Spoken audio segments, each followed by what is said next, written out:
주식 투자자 여러분들은 이미 잘 아시겠습니다만 한미 양국 증시에서 삼성전자와 애플 걱정은 쓸데없는 걱정이다, 이런 격언이 오랫동안 존재해 왔습니다.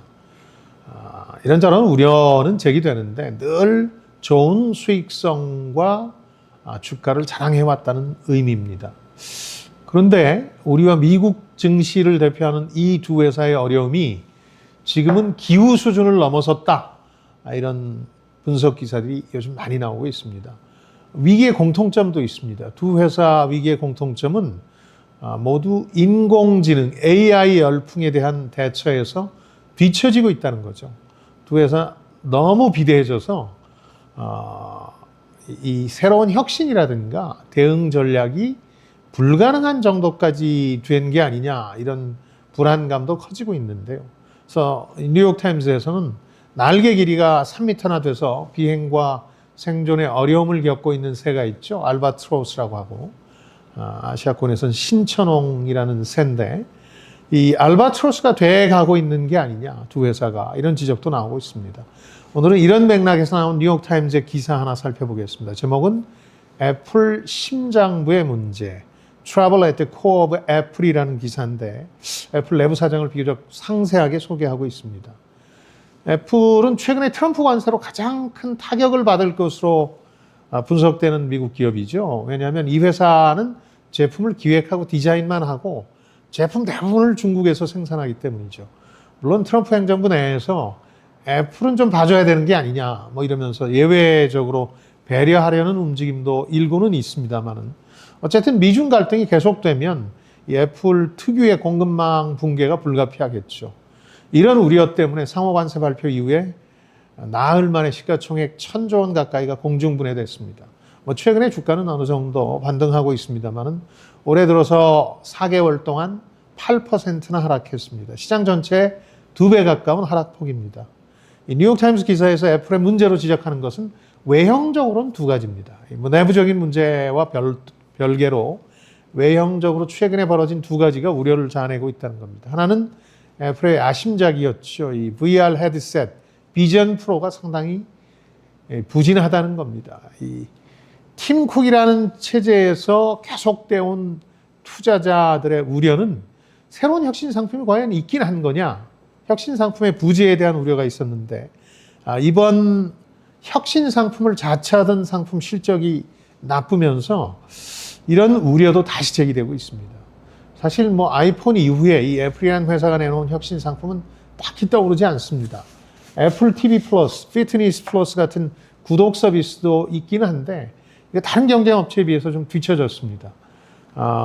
혁신 상품으로 야심차게 개발한 이 비전 프로가 실망스러운 판매 실적을 내는 바람에 이런 우려가 더 커지고 있는 거죠. 근데 이것보다 더 큰 문제도 있는데, 애플 측이 예고했던 AI, 인공지능 상품화에서 단순히 뒤처지는 정도가 아니라 아예 상품을 내는데 어려움을 겪고 있다는 사실도 상당한 우려를 자아내고 있습니다.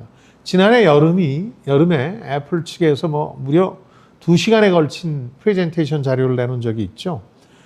애플 인텔리전스라는 AI 상품을 선보이겠다는 내용이었습니다. 여기에는 애플의 장점이 휴대폰, 또 이메일, 패스의 생태계가 있지 않습니까? 이걸 다 연결하고 통합해서 챗 GPT와는 좀 다른, 현실에서 더 실용적인 AI를 선보이겠다, 이런 계획을 발표했습니다. 기존에 있는 AI 비서인 시리도 가상 비서, 이 버추얼 어시스턴트로서의 역할을 더욱 고도화하겠다, 이런 야심도 내비쳤죠. 그러나 지금 두 가지 계획 모두 차질을 빚고 있습니다.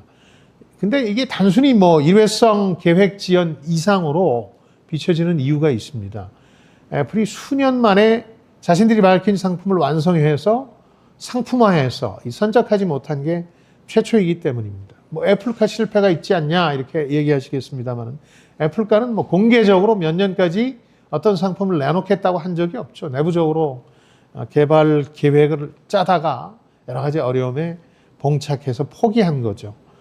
그러다 보니까 공개해놓고 이렇게 제대로 된 상품을 내놓지 못하는 건 이번이 처음 아니냐, 이런 시각도 존재합니다.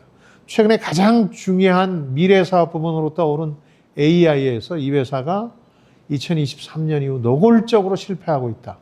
마이크로소프트나 구글, 오픈 AI와 격차가 너무 벌어지고 있다. 이런 점이 또 문제로 지적되고 있는 거죠. 이것 때문에 애플에 대한 우려가 이전과는 좀 차원이 다르다.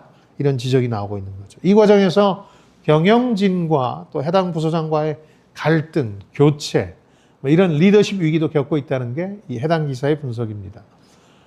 여러분도 잘 아시는 아이폰 디자이너 조나선 아이브가 이 과정에서 회사를 떠나게 되죠. 그리고 독자적인 디자인 회사를 꾸리게 됩니다. 또 애플에 아주 오랫동안 장수했던 디자인 본부장, 제품 디자인 본부장이었죠. 댄 리치오라는 사람도 은퇴했습니다. 그러다 보니까 AI와 디자인 분야에서 외부에서 영입한 경력직 사원들과 리더는 많은데 이 사람들 대부분의 공통점은 새로운 혁신 상품을 내놓은 경험이 아예 없는 사람들이라는 거죠. 그러다 보니까 이들끼리 호흡도 잘 맞지 않는다고 지적하고 있습니다. 삼성전자가 이번에 그랬듯 이번에는 애플에 대한 우려도 단순한 기우로 끝나지는 않을 것 같다. 이런 생각이 듭니다. 자, 지금까지 김방희였습니다. 저는 여러분들의 성공을 응원합니다. 고맙습니다.